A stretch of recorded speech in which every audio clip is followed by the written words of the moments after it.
네, 여러분 김로벨입니다. 제가 유튜브를 하면서 현안 문제는 될 수 있으면 안 다루려고 했는데, 왜냐하면 현안 문제를 다루다 보면은 편을 가르게 됩니다. 편을 가르게 되면은 또 특정인을 비난할 수밖에 없거든요. 그래서 현안 문제를 안 다루려고 그랬는데, 요번 건은 너무 어처구니가 없어서 제가 그 문제를 다루려고 합니다. 요즘 회자되고 있는 화천대유입니다. 뭐 제가 정확히 썼는지도 잘 모르겠어요. 뭐 저는 그 화천대유가 뭐 얼마치를 해먹었다, 10,000%, 즉 100배의 이익을 냈다, 거기에는 관심이 전혀 없고요. 그 사건 또 그게 그 이재명 지금 대선 경선 후보죠. 경선 후보가 성남시장 시절에 발생한 일이다. 뭐 이런 거에는 좀 관심이 없고요. 거기에 나오는 두 인물에 대해서 좀 말씀을 드리려고 합니다. 작년까지 1년도 채 안 됐습니다. 우리나라 대법관으로 있고 또 중앙선거관리위원장을 지냈던 권순일하고, 그 다음에 박근혜 대통령 특검이라고 간단히 말하면 되죠. 그걸 지낸 박영수입니다. 저는 나이 들고 또 아닌 말로 뭐 먹을 만큼 다 있을 분들이 왜 그렇게 행동하는지 정말 이해가 안 갑니다. 정말 한마디로 왜 그렇게들 사세요 입니다. 뭐 화천대유라는 얘기를 듣고 왜 관심이 없느냐? 저는 지난 40년 넘게 이사를 해본 적이 없습니다. 그래서 부동산에 전혀 관심이 없고, 아이고 내가 뭐 이 지금 살고 있는 집에서 좀 낡았지만은 뭐 여기서 생을 마치면 행복한 거지 라고 생각하기 때문에 이사를 해본 적도 없고 부동산에 관심이 없어요. 그래서 LH 사건으로 뭐 누가 얼마치 해먹었다 그러면 아유 돈 있는 사람들끼리 잘 해먹어라 그렇게 생각을 해서 화천대유 하는데 그게 무슨 뜻인지도 몰랐습니다. 이게 뭐 주역에 나오는 64괴 중에 하나인데, 이게 무슨 부동산 관련 회사가 이런 이름을 붙이는지 그것도 참 이해가 안 가고, 아무튼 그렇습니다. 그런데 그 사건에 나오는데 회사 이름이죠. 권순일, 여러분 아실 겁니다. 1959년생이니까 이제 환갑이 넘었죠. 이분은 판사로서 정말 잘 나가신 분이에요. 법원행정처장을 지냈고, 물론 법원행정처장은 뭐라 그럴까, 행정부로 치면 국무총리급은 틀려도 거기에 해당됩니다. 법원 사법부의 행정을 총괄하는 사람입니다. 사실 대법원장 그 밑에 직급은 대법관보다는 낮지만은 대법원장 밑에 2인자라고 보시면 됩니다. 이제 그걸 지내고 그 다음에 1914년서부터 1920년 9월까지 대법관을 지냈습니다. 우리나라는 중앙선거관리위원회 위원장을 주로 대법관이 하기 때문에 대법관을 하면서 2017년도 12월서부터 지난해 10월 30일까지 중앙선거관리위원장을 지냈고, 그동안 지방선거하고 그 다음에 그 말 많았던 그 국회의원 선거를 작년에 치렀습니다. 이분이 퇴임하자마자 화천대유 법률 고문으로 취임했다고 합니다. 그리고 그 보수는 월 1,500만 원. 그런데 뭐 말들은 그렇게 하죠. 법률 자문을 잘 받아가지고서는 뭐 어쨌다 저쨌다 하는데, 호사가들은 권순일 대법관이 이재명 지사의 그 선거법 위반 공판에서 뭐 캐스팅 보트를 쥐어서 무죄 판결이 나오게 했다. 그래서 그 보훈으로 화천대유 법률 고문이 됐다. 뭐 이런 얘기를 합니다. 저는 그것이 사실인지 아닌지는 모르겠어요. 그런데 대법관을 하던 분이 지자체에서 세운 거나 다름이 없죠. 거기 개발 사업하고 관련된 그 부동산 관련 회사의 법률 고문으로 가는 것도 이상하고, 무슨 특별한 일을 그렇게 많이 고문 역할을 하셨는지 월 1,500만 원이나 보수를 받은 것도 이해가 안 갑니다. 그 다음에 그 과정도 좀 어리숙한 면이 많았어요. 대법관을 그만두고 변호사 등록을 안 했습니다. 그러니까 변호사가 아니죠. 등록을 해야지 변호사죠. 그런데 법률 고문을 맡은 거는 변호사법 위반이다. 그리고 또 일부러 트집 잡으려는 사람들은 이 이재명 지사를 봐주고 그 일을 맡은 거 아니냐. 그거는 사후 수뢰죄에 해당된다. 그리고 이거는 공직자윤리법에도 위반된다. 라고 해서 우리나라에 변호사 단체가 많은데 그중 한 단체가 권순일 씨죠. 씨를 검찰에 고발을 했습니다. 뭐 수사가 제대로 되겠어요? 자, 대법관을 하고 그만두자마자 지자체 개발사업과 관련된 회사에 법률 고문으로 간 것도 전 처신이 잘못됐다고 보고, 그 다음에 뭐 그렇게 대단한 일을 했다고 그 보수를 1,500만 원이나 받았는지 모르겠습니다. 이 처신이 잘못됐다라는 거죠. 좀 쉬었다가 그동안 뭐 고생을 많이 하셨으니까 법관 업무를 하느라고 한 1년 정도 쉬시고, 그 다음에 법무법인이 많지 않습니까? 거기서 모셔가려는 그 법인이 없었겠어요. 거기 가시면 되지. 뭐 그렇게 급해가지고 법률 고문으로 가서 월 1,500만 원, 뭐 다른 또 직책을 맡고 있는지 모르겠습니다. 그래서 이런 구설수에 올랐는지 참 욕심도 많다라는 생각이 듭니다. 그 다음에는 우리가 권순일 대법관보다 더 잘 알고 있는 박영수 특검입니다. 1952년생이니까 이분 나이가 적지 않죠. 검사 출신이죠.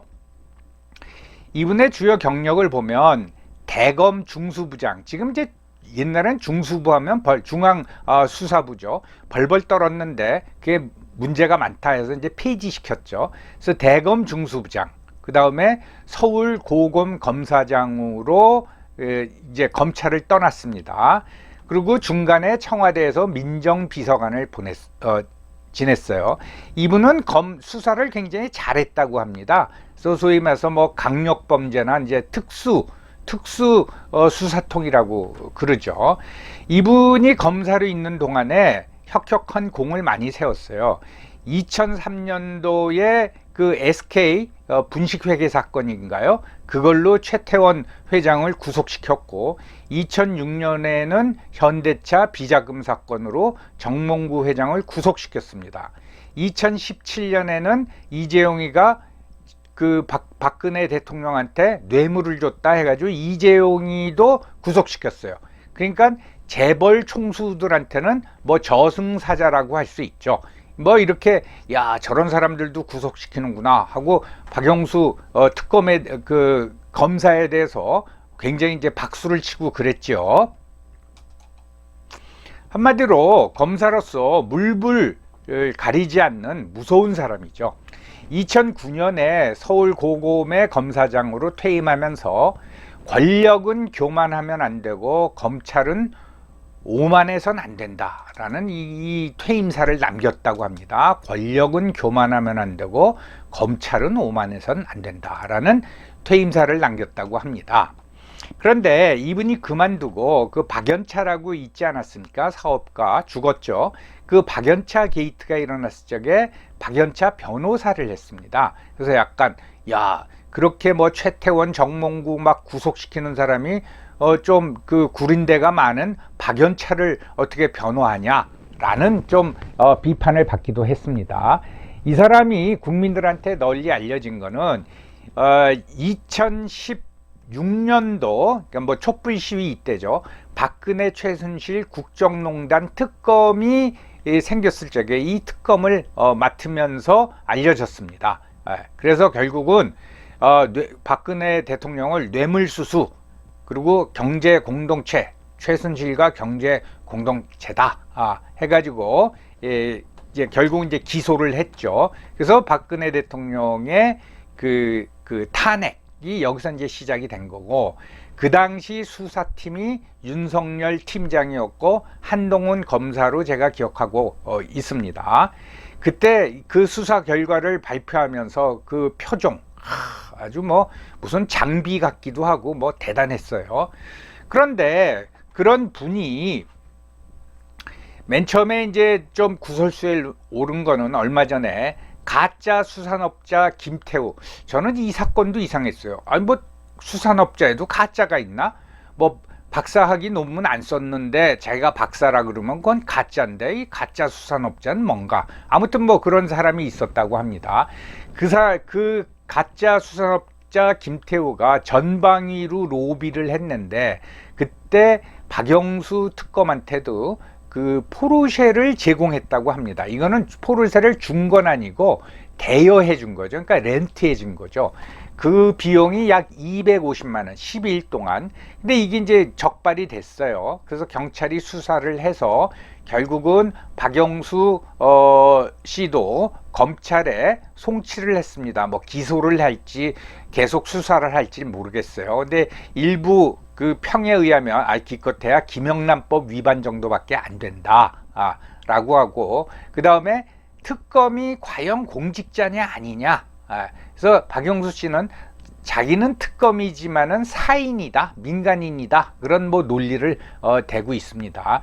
이분도 화천대유의 상임고문, 그냥 상임고문은 출근을 해야 되는 거죠. 실제로 출근을 했는지 안 했는지 모르고 그 고문료를 얼마 받았는지는 지금 안 알려주고 있습니다. 제가 보기에는 뭐 권순일 씨보다 많이 받으면 많이 받았지 적게 받지는 않았을 것 같아요. 그리고 이제 그 딸이 화천대유에 또 입사를 했죠. 뭐 그거에 대해서는 시비 걸기가 힘듭니다. 딸이 뭐 전문성이 있어서 부동산 전문가라서 또는 금융 전문가라서 입사를 했다 그러면 할 말이 없는 거죠. 그런데 특검 하셨던 분이 다시 말씀드리지만은 화천대유의 부동산업하고 무슨 관련이 있어요? 거기 뭐 상인 고문으로 가서 얼마 받으셨는지 모르지만 왜 수산업자 김태우한테 포르쉐를 제공받고, 그건 나중에 변제했다고 하는데 일단 받은 건 사실 아닙니까? 글쎄 52년생이니까 이제 70이 다 되셨는데 70 다 되신 분이 포르쉐 타고 뭐를 하고 싶었을까? 뭐 어렸을 때부터의 로망일지 모르지만 그게 10일 동안 250만 원이었다 그러면 아이고 자기 정말 로망이었으면 자기 돈으로 250만 원 내고 빌려서 좀 타고 다니면 되지 않았을까. 자, 결국은 어떻게 됩니까? 저는 이 두 개를 보면서 박영수 특검을 먼저 보면은, 자, 엉터리 사기꾼한테 포르쉐 제공을 받고 또 화천대유라는 부동산 업체에 가서 상인 고문으로 돈도 받고 그 다음에 딸도 거기 입사하고, 자, 이런 사람이 한 박근혜 최순실 국정농단 특검 수사 결과를 믿어도 되나? 라는 신뢰성에 강한 의문이 드는 겁니다. 그 다음에 그건 권순일 씨도 마찬가지죠. 결국은 뭡니까? 사법부 전체에 대한 신뢰가 안 가는 거예요. 야, 대법관하고 특검이 저렇게 처신을 하는구나. 그걸 보면서 이해가 안 가는 거예요.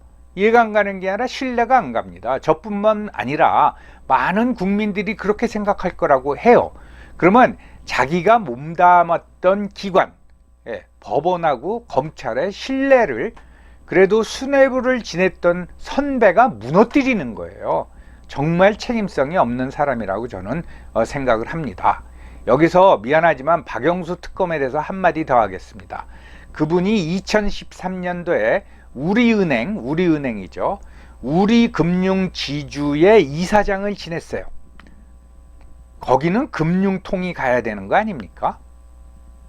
본인이 우리금융 지주회사에서 아이고 이사장으로 와주십시오. 지주회사가 굉장히 강하잖아요. 세잖아요. 그러면 저는 금융을 몰라요 하고 안 가야죠. 그것도 제가 요전에 남자의 로망이라는 데서 말했듯이 법인카드, 기사 딸린 승용차, 그 다음에 여비서 그런 욕심을 버려야 된다는 거예요. 그리고 갈 때가 있고 안 갈 때가 있죠. 그래서 여러분 우리금융지주회사에 우리 그 박영수 특검을 이사장으로 모셔갔다는 얘기를 듣고 우리 은행도 틀렸구나 그런 생각이 들었습니다. 여러분 그렇게 선임을 하는 우리 은행 미안하지만 그 주식 살 필요 없습니다. 희망이 없는 은행입니다. 이런 그 법관 출신인 권순일, 그 다음에 검사 출신인 박영수, 예. 장비같이 정말 멋있었는데 야 포르쉐 제공받고 아무튼 정말 실망이죠. 그런데 이런 사람도 있습니다. 송종의입니다. 여러분들 지금 이름 다 까먹었을 거예요. 1941년생이고 검사 출신입니다. 그래서 서울지검 검사장, 지금은 이제 중앙지검이라 그러죠. 예, 지금 뭐 고검장이라고 합니다. 고검장이나 검사장이나 뭐 그 차이는 모르겠고 아무튼 검사 중에 무지하게 높은 사람이에요. 서울지검 검사장을 했고 대검찰청 차장검사, 즉 총장 밑에 이제 차장을 했어요. 그러니까 할 건 다 했죠. 그리고 이제 총장을 놓고, 검찰총장을 놓고 그때 라이벌이 김기수 총장이었어요. 근데 그때 김기수 총장은 거제도 출신입니다. 그래서 그 당시 김영삼 대통령의 고향이었죠, 거제가. 그래서 결국은 김기수가 됐다 그런 얘기 있는데 아무튼 그래서 그게 참 안타까워 가지고 그 사람이 송종우 씨가 법제처 처장을 지냅니다. 그리고 1998년 그의 나이 만 58세겠죠. 처장을 그만두고 이렇게 표현해도 될까요? 귀농을 합니다. 귀농. 예. 충남, 이분 고향은 그 이북이에요. 황해도로 알고 있는데, 그러니까 그 남한에 고향이 없죠. 근데 이분이 젊었을 적에 나는 일을 그만두면 농사를 짓겠다 해가지고 충남 논산에다가 뭐 밭인지 임야를 좀 샀대요. 그래서 하자마자 내려갔는데 더 기막힌 얘기는 내려가기 전에 장관을 그만두면서 아무래도 이제 검사를 오래 하고 법제처 처장까지 하니까 법률 관련 서적이 많지 않았겠습니까? 그거를 전부 다 불태웠다고 합니다. 이분도 성격이 있으시네요. 그냥 도서관에다 기증하지 이건 불까지 태우나. 불을 태우고 내려가셨대요. 그래서 밤나무 농장하고 딸기 농장을 세웁니다. 영농조합을 세워요. 초기에는 그렇게 수익이 많이 나지 않았는데 이게 수익이 나면서 국내에도 판매하고 또 수출도 해가지고 돈을 꽤 많이 버셨대요. 수익을 많이 냈대요. 그래서 그 인근 농가도 수익이 올라갔다고 합니다. 그러니까 98년서부터 지금까지 벌써 이제 20년이 넘죠. 그렇게 살고 계세요. 살고 계시면서 2015년에 그 수익, 밤나무하고 딸기로 번 돈 가지고 그 돈을 모아서 천거법치문화재단이라는 걸 세웠습니다. 그래서 이사장이에요. 자, 자기가 농사지어서 번 돈으로 세운 거예요. 남이 만들어 놓고 아이고 이사장으로 와주십시오. 뭐 월 급여를 1,000만 원 드리겠습니다. 전용 기사도 배치해 주겠습니다. 여비서도 배치해 주겠습니다. 한 달에 300만 원 쓸 수 있는 법인카드도 여기 있습니다가 아니라 자기가 사재를 털어서 이걸 세웠어요. 세워서 뭐 하느냐? 요즘은 정확히 모르겠는데 옛날에는 후배, 바람직한 검사 후배 한 명을 선정해서 후원금 5천만 원을 줬다고 합니다. 근데 기여금이죠. 기부 재단의 시드머니가 8억 원이니까 5천만 원까지는 주기 힘들 것 같아요. 아무튼 그런 사업을 했습니다. 그리고 지금도 그렇게 살고 계세요. 23년 동안. 송종의라는 분의 기사가 가끔 실린 적이 있는데, 그리고 이분을 무슨 요직에 앉히려고 여러 정부에서 이렇게 모시려고 했는데 다 거절하고 밤 키우고 딸기 키우면서 후배들 후원금 주면서 살고 계시는 거예요. 자, 보세요. 이 사진입니다. 물론 이제 신문 기자가, 언론사 기자가 내려가서 찍었는데 이 표정을 보세요. 여러분, 이분의 표정을 보세요. 위에 사진도 그렇고, 요 밑에 사진은 약간 뭐 일부러 이제 기자가 아이고 삽두 장관님 삽두 좀 드시죠, 모자도 쓰시죠 라고 했을진 몰라도 표정이 틀리잖아요. 이 지금 저 팔순이 되셨을 텐데 어디 팔순 노인분의 표정입니까? 예. 저는 이분 표정을 보면서 야, 나도 이렇게 저 나이에 저렇게 늙었으면 좋겠다라는 생각이 들고요. 그 다음에 진짜 부러운 건 그 치아를 보세요. 완전 건치죠. 예. 뭐 사진 찍는다고 일부러 뭐 그 전날 스케일링을 하셨을 리는 없고 완전히 건치시잖아요. 표정이 너무 자연스럽죠. 예. 행복감이 묻어나죠. 이렇게 살아야 되지 않을까요? 예. 하나만 더 보겠습니다.